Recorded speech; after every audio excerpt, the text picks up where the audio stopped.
Monsieur Axel Lang, conseiller de défense auprès de l'ambassade du Royaume-Uni à Bruxelles.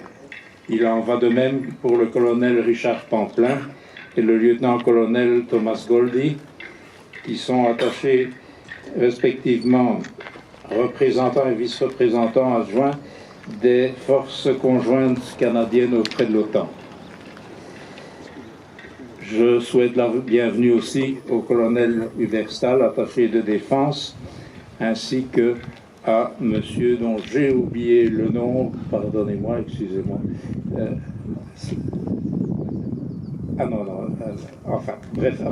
La personne qui accompagne le colonel Stahl, je lui souhaite la bienvenue aussi. Je remercie monsieur André Fao, ministre d'État, président honoraire de la Chambre des représentants, de sa présence, ainsi que monsieur Dimitri Legas, député régional. Merci à madame Patricia Venturelli, bourgmestre de Rebec, pour son soutien et pour le fait que son administration apporte à l'association tout le soutien aussi pour l'organisation de cette manifestation. Je salue les nombreux porte-drapeaux ici présents et les remercie de leur présence. Mesdames et messieurs, à vos titres et qualités, bienvenue à tous. Je demande à madame Venturelli, bourgmestre de Rebec, de venir faire un mot de bienvenue, s'il vous plaît.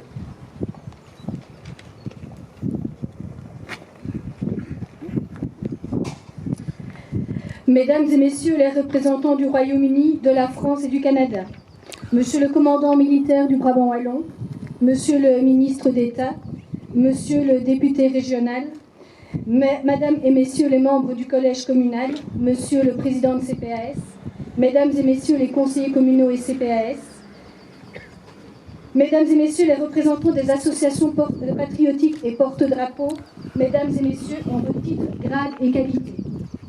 Permettez-moi de vous souhaiter la bienvenue à l'occasion de cette cérémonie de commémoration de la victoire alliée sur le nazisme, cérémonie qui sera suivie à 13h19 au lieu des 12h19 annoncées du survol des lieux par le seul Lancaster encore en état de marche en Europe et qui est basé à Coningsby au Royaume-Uni et qui doit également être présent à Londres ce samedi 6 mai à l'occasion du couronnement du roi Charles III.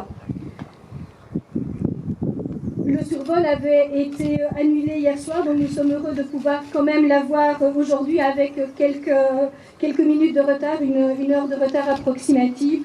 Donc voilà l'explication du retard de cette cérémonie. Donc nous avons également prévu des rafraîchissements pour les personnes qui souhaiteraient attendre jusqu'à 13h19 le survol.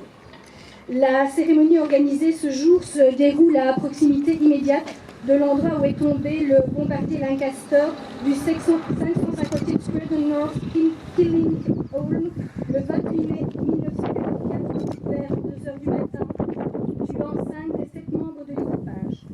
Ce monument leur rend hommage ainsi qu'aux 22 civils rebecquois qui ont porté secours aux 2 survivants et qui furent arrêtés et faits prisonniers par les nazis. Le survol qui est planifié aujourd'hui a été rendu possible par l'état-major de la Royal Air Force en remerciement du travail de préservation de la mémoire réalisé par l'association de Belgians Remember Them et grâce au soutien de l'ambassade britannique et à l'attaché de la défense britannique, le groupe capitaine John Dixon. Je vous rappelle également que ce mercredi 17 mai aura lieu ici même la cérémonie d'hommage solennel aux aviateurs de Royal Air Force et des Royal Air Force du Commonwealth qui sont tombés en Belgique au cours de la Deuxième Guerre mondiale. Bienvenue à vous tous. Merci.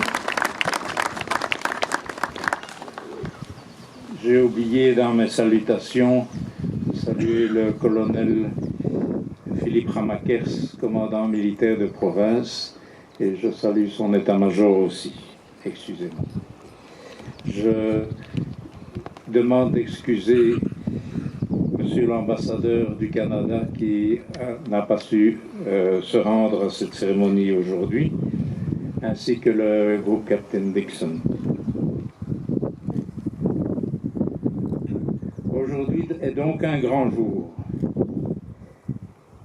L'avion mythique, à l'origine de la destruction d'une grande partie des installations nazies de fabrication d'armement, survolera ces lieux d'ici quelques moments. Cela nous amène à honorer ceux à qui nous devons d'avoir retrouvé nos libertés fondamentales et notre indépendance confisquée et violée par le régime de terreur que fut le nazisme. Voici 79 ans, un même appareil s'était craché ici, entraînant la mort de 5 jeunes aviateurs.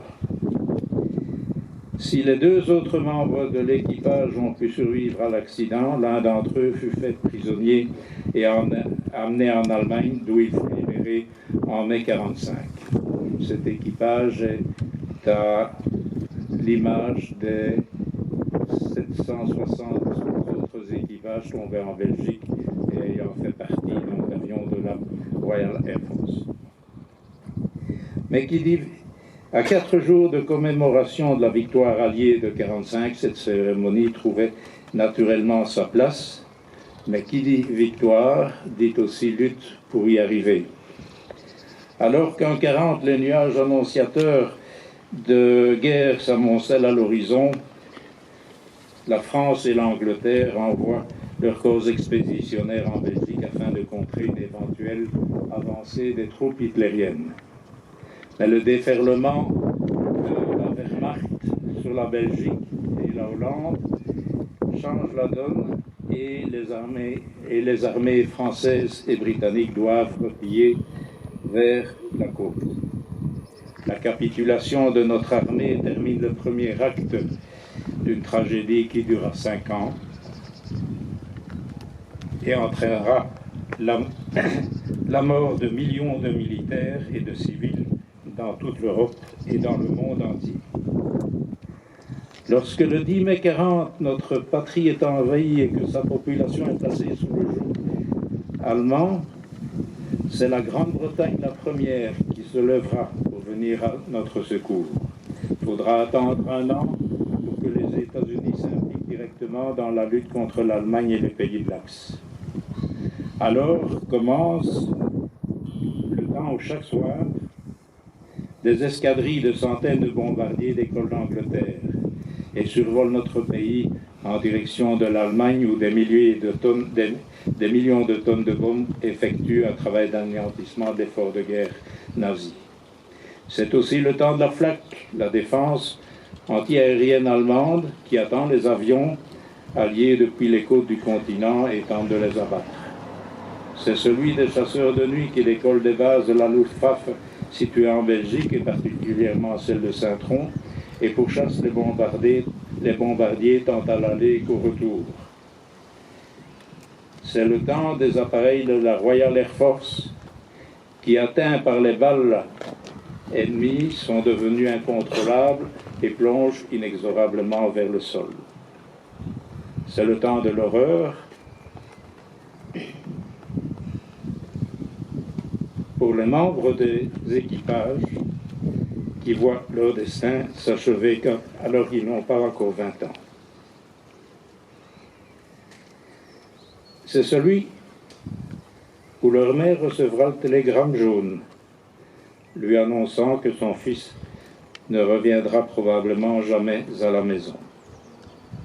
Entre mai 1940 et mai 1945, ils furent 79 000 aviateurs de la Royal Air Force et des Air Force du Commonwealth à trouver la mort à bord des 12 000 bombardiers et des 10 000 chasseurs qui furent détruits. En Belgique, 660 avions se sont crashés pendant cette période et plus de 6 400 aviateurs furent impliqués dans cette hécatombe. Comme l'a dit à l'époque le Premier ministre britannique Winston Churchill, jamais tant de gens n'ont dû autant à aussi peu. Never was so much out by so many so few.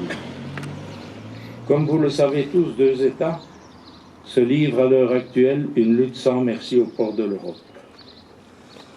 Depuis plus d'1 an, le monde vit sous la menace constante d'un nouveau cataclysme.